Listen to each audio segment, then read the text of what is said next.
आज रमज़ान का 18वां रोज़ा था और हमारे यहाँ इफ़्तार इस टाइम 7:15 बजे होता है। तो मैं 4 बजे शाम के किचन में आ गई थी। आज मैंने सोच लिया था कि मैं 2-3 चीज़ें बनाऊँगी। अमूमन मैं बिल्कुल सिंपल खाना ही बनाती हूँ, पकोड़े मैं बिल्कुल नहीं बनाती हूँ और हम फ्रूट चाट खाने के बाद सीधा खाना खाते हैं। तो आज मैंने सोचा था कि मैं आलू गोभी की सब्ज़ी बनाऊँगी, साथ में फ्राई चिकन बनाऊँगी और पापड़ी चाट बनाऊँगी और रोटी। आलू गोभी को मैं पहले तेल में फ्राई करती हूँ और फिर उसी में ही मैं प्याज, अदरक, लहसुन, मिर्च, टमाटर काट के धीरे धीरे डालती रहती हूँ और सारी चीज़ें फ्राई हो जाती हैं और मसाला डाल देती हूँ और खुली ही गोभी पकाती हूँ। और हाँ, मैं घिये का रायता भी बना रही थी, वो मैं आपको पहले बताना भूल गई थी। तो हल्का सा मैंने घिया को उबाल के और उसमें मैंने दरदरा पीस लिया मिक्सी में और उसी में ही दही हल्का सा घुमा दूँगी और रायता मैं बनाऊँगी। तो यहाँ पे अभी मैं सिर्फ नमक और मिर्च और काला नमक जो है वो डाल के दही में घी को मिक्स करके रख दूँगी। छौंक मैं इसमें बाद में लगाऊँगी। रमज़ान में मेरी कोशिश रहती है कि जो सब्ज़ी है वो मैं 3 बजे या 4 बजे बना लूँ, ताकि जब बच्चे स्कूल से आएँ तो मैं उनके साथ टाइम स्पेंड करूँ और उन्हें होमवर्क वगैरह मुझे कराना होता है और फिर मैं सीधा 6 बजे किचन में जाती हूँ और बस रोटी डालती हूँ, फ्रूट्स रेडी करती हूँ और जो ड्रिंक बनानी होती है वो बनाती हूँ और हमारा इफ़्तार जो है वो कुछ इस तरीके से होता है। हाँ, जब मुझे कुछ स्पेशल बनाना होता है तो मैं थोड़ा जल्दी आ जाती हूँ किचन में। तो इस तरीके से टाइम मैनेज हो जाता है अगर आप प्लानिंग अच्छी रखें तो। तो यहाँ मैंने प्याज जो थी वो भी बारीक-बारीक काट के डाल दी, लहसुन, अदरक भी डाल दिया, साथ में चेरी टमाटो और मिर्ची डाली हैं। ये मिर्ची भी मेरे गार्डन की है और साथ में बेसिक से मसाले नमक, मिर्ची, हल्दी, धनिया पाउडर और थोड़ी-सी कसूरी मेथी। ख़ास बात ये होती है, मैं जो गोभी बनाती हूँ मैं उसको खुला पकाती हूँ। अगर मैं ढकती भी हूँ ना तो प्रॉपर नहीं ढकती हूँ, उसमें चम्मच ज़रूर बीच में डाल देती हूँ ताकि प्रॉपर स्टीम ना बने। उससे ना गोभी ना बड़ी भुनी-भुनी सी बनती है। एक बार से आप ट्राई करके देखिएगा, बहुत अच्छी बनेगी। ढकेंगे ना अगर आप उसको स्टीम में पकाएँगे तो वो ना थोड़ा-सा ना पनेल फ्लेवर आ जाता है। पनेल मतलब मैं तो पनेल ही बोलती हूँ, मतलब हमारे यहाँ बोलते हैं जिसमें थोड़ा पानी-पानी वाला फ्लेवर होता है। लेकिन अगर आप खुली बनाते हैं ना तो ना वो बड़ा भुना-भुना सा जायका आता है अगर मैं कहूँ तो। तो सिम गैस पे मैंने धीमा-धीमा गोभी को पकाया था और मेरी गोभी बहुत अच्छी बन के तैयार हो गई थी। तो जब गोभी बन गई तो उसको मैंने डिश में सर्व करके रख दिया था। धीरे-धीरे ऐसे ही जैसे-जैसे चीज़ें बनती जाती हैं मैं उसको डिश में करके एक साइड रख देती हूँ। उससे थोड़ा काम भी निपटा हुआ लगता है और किचन भी मेरी जो है वो थोड़ी-सी मुझे साफ़ लगती है। हाथ के हाथ बर्तन मैं धोती रहती हूँ क्योंकि धोने तो हमने ही हैं, कोई डोमेस्टिक हेल्प तो मिलेगी नहीं यहाँ पे। तो धीरे-धीरे बर्तन भी निकलते रहते हैं, उससे काम बहुत आसान हो जाता है क्योंकि इफ़्तार के बाद ना बर्तन धोने की बिल्कुल हिम्मत नहीं होती है। तो बस थोड़े बहुत जो इफ़्तार के बर्तन होते हैं ना, वो मैं चाय बनाते-बनाते ही फटाफट से धो लेती हूँ। यहाँ पे मैंने आलू उबलने रखे हैं क्योंकि मैं पापड़ी चाट भी बनाऊँगी, तो उसके लिए मैंने ये आलू उबाले हैं क्योंकि पापड़ी चाट में आलू, प्याज़, पुदीना, हरा धनिया ये सब डाल के जब आप बनाते हैं ना तो बहुत टेस्टी बनती है। अब यहाँ मैं फ्राई चिकन की तैयारी कर रही हूँ। इसको मैंने पहले हल्का सा मैरिनेट करके रखा था लहसुन और नमक में। अब मैं यहाँ पे बाकी के बेसिक मसाले डाल रही हूँ जिससे फ्राई चिकन बहुत टेस्टी बनेगा। इस फ्राई चिकन की रेसिपी आपको मिल जाएगी, मैंने ऑलरेडी अपने यूट्यूब चैनल पे डाल दी है, फेसबुक पे भी डली हुई है।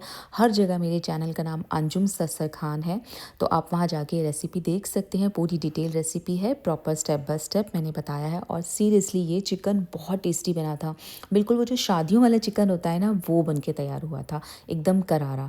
जितनी देर में तेल गरम हो रहा था तो मैंने सोचा गार्डन से चटनी का सामान तोड़ लाती हूँ। तो यहाँ मैं पुदीना तोड़ रही हूँ, साथ में मैंने नींबू तोड़ा था जिससे ना हरी चटनी बहुत टेस्टी बनती है। तो यहाँ बेटा अपना कुछ खेल रहा था, पता नहीं क्या कुछ एक्सपेरिमेंट वगैरह उसने किया हुआ था, वो कर रहा था।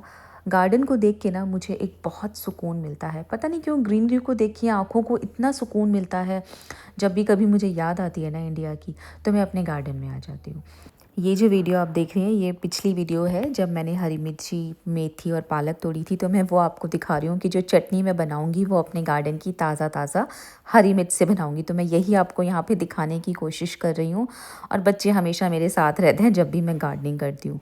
तो यहाँ मैं आपको यही दिखा रही हूँ कि मैंने क्या-क्या तोड़ा था गार्डन से।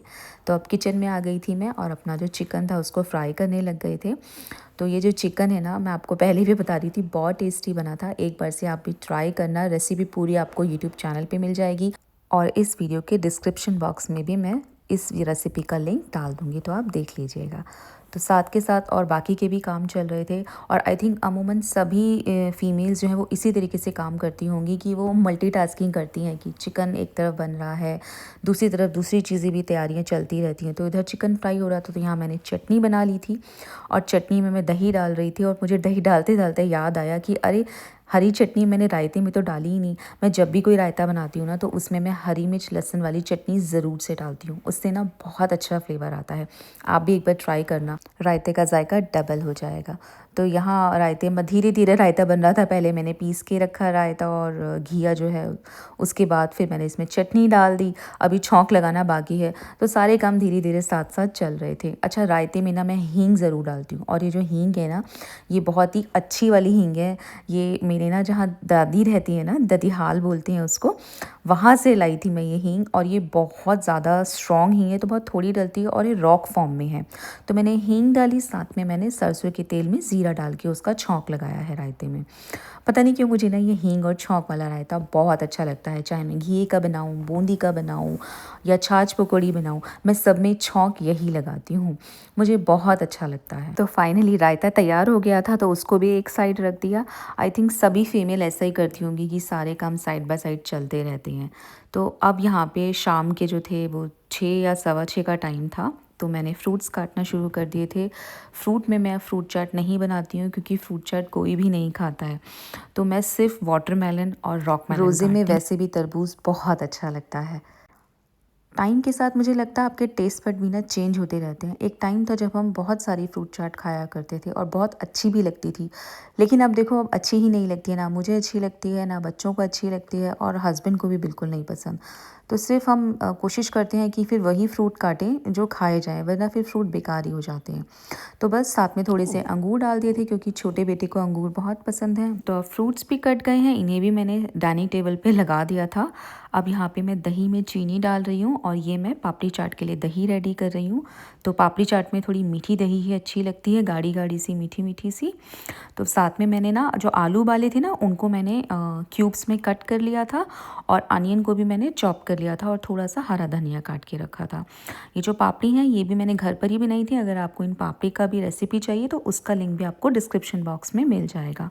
तो पहले पापड़ी लगाई, प्लेट में सजा दी, उसके ऊपर से उबले हुए आलू जो काटे थे वो डाल दिए हैं, साथ में बारीक कटा हुआ प्याज डाल देंगे, थोड़ा सा बारीक कटा हुआ पुदीना या हरा धनिया डाल दीजिए। अब यहाँ पे ना अभी मैं चटनी और दही नहीं डालूंगी क्योंकि अभी रोज़े में टाइम है, और अगर पहले से डाल के रखेंगे ना तो पापड़ी सौगी हो जाएगी। तो बस मैंने अभी आलू प्याज धनिया काट के रख दिया था। चटनी मैं मुश्किल से 10 मिनट पहले ही डालूंगी, दही और चटनियाँ। अब बस थोड़ा ही टाइम बचा था तो फटाफट से फाइनल चिकन भी कर लिया था, और उसके ऊपर जो मुझे नींबू चाट मसाला वगैरह डालना था वो मैंने डाल लिया था। ये चिकन गज़ब का बन के तैयार हुआ था, ट्राई ज़रूर से कीजिएगा। तो चिकन रेडी करने के बाद वो भी फटाफट से मैंने डाइनिंग टेबल पे लगा दिया था। अब बस पापड़ी का काम रह गया था। रोटी मैंने पहले ही डाल के रख दी थी क्योंकि ज़्यादा तो कोई खाएगा नहीं, मुश्किल से एक या आधी ही खाई जाएगी क्योंकि आज काफ़ी सारा स्नैक भी मैंने इफ्तारी में बनाया था। और हाँ, चटनी इसके साथ आप ज़रूर से खाइएगा। और ये देखिए, ये मैं आपको बार बार दिखा रही हूँ कि ये चिकन कितना टेस्टी बना था। मैं आपको बार बार यही दिखाने की कोशिश कर रही हूँ, और साथ में मैं आपको ये भी दिखा रही हूँ कि आप इसको हरी चटनी के साथ ही खाइएगा, तभी मज़ा आएगा। तो बस अब मुश्किल से 10 मिनट बचे थे इफ्तारी में, तो फटाफट से मैंने दही और जो चटनी वगैरह डालनी होती हैं वो डाल दिए थे। साथ में ना मैं इसके ऊपर भुना हुआ ज़ीरा और चाट मसाला ज़रूर से डालती हूँ, उससे ना चाट का मज़ा डबल हो जाता है। तो जब भी आप कोई चाट बनाए ना, इस तरीके से बनाइएगा, बहुत अच्छी बनेगी। आप लोगों के रोज़े कैसे जा रहे हैं, आप लोग क्या क्या बना रहे हैं इफ्तारी में, मुझे कमेंट में ज़रूर से बताइएगा।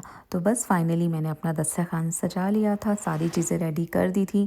मैं एक साथ सारी चीज़ें डाइनिंग टेबल पर रख देती हूँ, जिसका जो मन हो वो खाए। ऐसा नहीं करती कि पहले इफ्तारी रखेंगे और फिर खाना रखेंगे, मैं सब कुछ एक साथ लगा देती हूँ। तो यहाँ पे डाइनिंग टेबल पे अब बैठ गए थे और रोज़ा खुलने में मुश्किल से 2 मिनट ही बचे थे। फिर हमने रोज़ा खोला, नमाज़ पढ़ी, खाना वगैरह खाया, और उसके बाद चाय तो बनती है, तो बस कड़क अदरक वाली चाय बनाई, और जो सुकून मिला ना चाय पी के, बस क्या ही कहूँ। I hope you like this video.